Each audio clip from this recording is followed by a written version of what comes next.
Hi guys, so about a month ago I picked up a Rolex DateJust 41. I felt the need for an all-round watch, so I thought the DateJust 41 would be the perfect one. So let's get into the review here. So let's start off with the dimensions.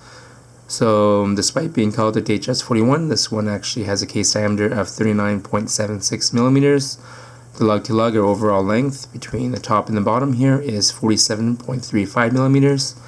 Lug distance for the bracelet is 21 millimeters. Bezel diameter is 39.23 millimeters. Dial diameter is 32.25 millimeters, and the thickness without the cyclops is 11.76 millimeters. So let's talk about the bracelet first. So this one is obviously the Jubilee bracelet. It's very well made and sits very comfortable on the wrist. It's basically what everybody says it is. It's a super comfortable bracelet. What I like a lot about this bracelet is it has the female end links here, which make the bracelet fit, just makes it fit a little better. It keeps it more true to the overall length. It drapes around the wrist. Yeah, just a big plus for me. In contrast, the other bracelet that comes with this model is the Oyster. The Oyster has a male end link here, so it actually protrudes past the end links, so you're getting a little bigger watch, which is okay. Like, both of them are great bracelets. I initially wanted the Oyster first, but my AD only had the Jubilee, so I thought I would try this one out for a few weeks. And if I didn't like it, I could actually go back and pick up an additional bracelet, which is the Oyster. And that's one of the great things about the DateJust 41 is you can have both bracelets if you really wanted to. And if there is any cons to this bracelet, I would say it's on the flashy side, with all the different, variations of metal here. It does reflect light really well, so if you want to go under the radar, this is probably not the best bracelet for that, and it will probably garner some additional attention. So moving on, let's talk about the clasp. The clasp is excellent. It's very beautiful. Rolex does a great job in their logo here, which is a very nice touch. What I really like about this watch is it has an actual clasp. So a lot of the watches, competitors to the DateJust, they utilize the butterfly clasp, and I'm not really a big fan of the butterfly clasp. The butterfly clasp, it is harder to put on, and it doesn't really give you micro adjustments like these clasps do. So the Rolex clasp, this one in particular, gives you an easy link system, which is pretty nifty. So if your wrist swells up, you can increase the bracelet length by 1/4 inch. So to do that, you just pull the bracelet out, and then there you go. It's extended, and they put it back in, just overlap the bracelet again, and give it a click. And overall, the whole system feels very strong, and it's anchored on very well. If there's any cons, again, that would be just the polished center area here. Again, it's not too much of a con. It's just the way it is here, and it does integrate with the bracelet really well with the contrasting of polished and brushed steel. But with the polish, you're going to get a lot of scratches on it, and because this is on the underside of your wrist, it's going to be rubbing against your desk. Yeah, be prepared to get this guy all dinged up like I have here. So at first, I wasn't a big fan of this clasp here, because I always felt that it was kind of easy to open, and you can actually open it by accident because there's only a single point of access. Unlike a dual trigger or the Rolex Sports models with the additional clasp that comes over here for the extra protection. But yeah, this one here, it actually, over the last month, I actually felt it's pretty good. You're not going to really open it because it's actually pretty tough to open it with just your fingers. In order to open it, you actually have to use your fingernails and dig it in there. And not only do you have to dig it in there, it actually takes quite a bit of pressure to actually pull it up. So I would say that this would be safely on your wrist if you, from just the system alone. So if that's discouraging you from this watch, I really don't think it should. It actually holds the bracelet together quite well.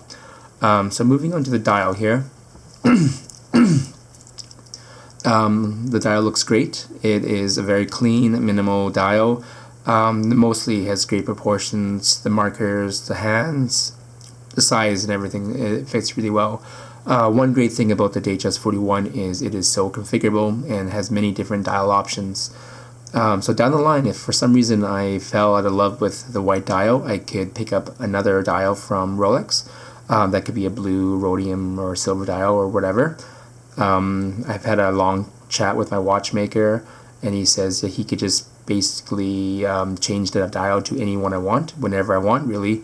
The only thing I have to do is buy a new dial, of course, and change it out. But because I'm getting a new dial, Rolex will take back my old dial. So if I do change this one to a silver dial, they're going to keep my white dial. Just something to be aware of if you ever make this switch. And a huge thing that I really like about the white dial is it matches the date wheel. So the date wheel, of course, is white, and the white dial here, and it matches quite nice. But if I got another color, the date wheel would always be white, so it won't match. But that's a big part to why I like the white dial, is because it just adds a lot more to the watch that the date window and the dial match. More of a personal thing, but if you're like me and you like just having the full white dial, it definitely brings the dial together much more. If there's any cons to this guy, I would say sometimes the hands do blend into the dial. In certain lighting, it might be tougher to read the time, but if legibility is a really big thing to you, you might want to get like a blue or a rhodium dial, something that would add some contrast to the dial here. I guess the biggest gripe for me about this watch, I guess Rolex watches in general, is a Cyclops. The Cyclops to me kind of takes away from the dial, just because the dial is so clean, but then when you add this big glob of glass there, it kind of gets in the way. I understand the reasoning for it, just because you want to read the date better, but sometimes that's not actually true. So let me throw on this watch here. So let's say if I'm sitting around or on my desk or whatever and I want to look at the time, I actually can't, because in order to actually see the date, you actually have to line it up perfectly to your eye. Generally, any other angle is not going to work. So I would say the Cyclops is not really all that functional for every position. Of course, if I'm older, I'm like 50 or 60 and my eyes are going, yeah, it might be a thing that I would actually consider, but for now I think it's kind of, I don't know, I don't think it's actually that great of a thing. Sometimes, depending on the lighting, the Cyclops can cast a shadow on the dial, and because this is a white dial, it will show up a little more. Small gripe, but I thought I'd mention it.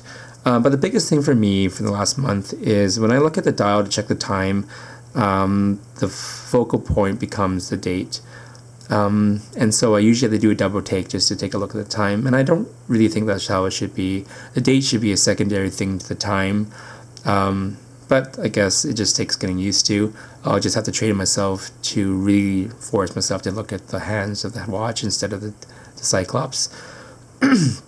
If there were any negatives, any more negatives, I guess you could say the lume.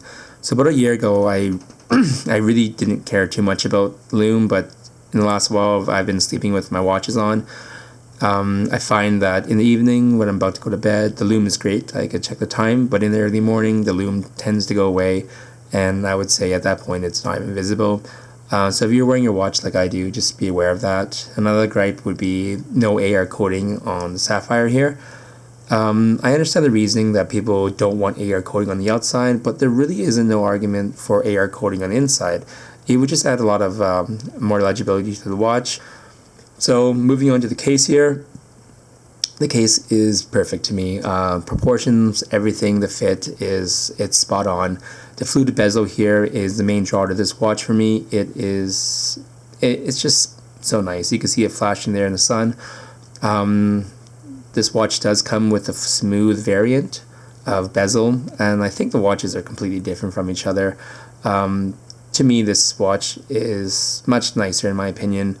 Again, it just depends what you like. I like the fluted bezel, and to me, watches are completely different. So I guess there's something for everyone. Some obvious gripe about the case would be, of course, the no exhibition case back. Of course, Rolex doesn't utilize them, but I'm not sure why, because I've seen pictures of the 32-35 movement, which is inside this watch here, and it looks pretty nice to me. So if ever there is an aftermarket case back here, I would definitely pick one up. I think there is really no negative to a sapphire case back here, especially for a non-sports watch, and especially for a non-diver, so really, why not have one? Moving on to the movement here. The movement is a brand new movement from Rolex. This is a 32-35 movement. It has a 70-hour power reserve, and it has a bunch of upgrades to it. And I guess most of the upgrades lead to basically just this watch becoming more anti-magnetic.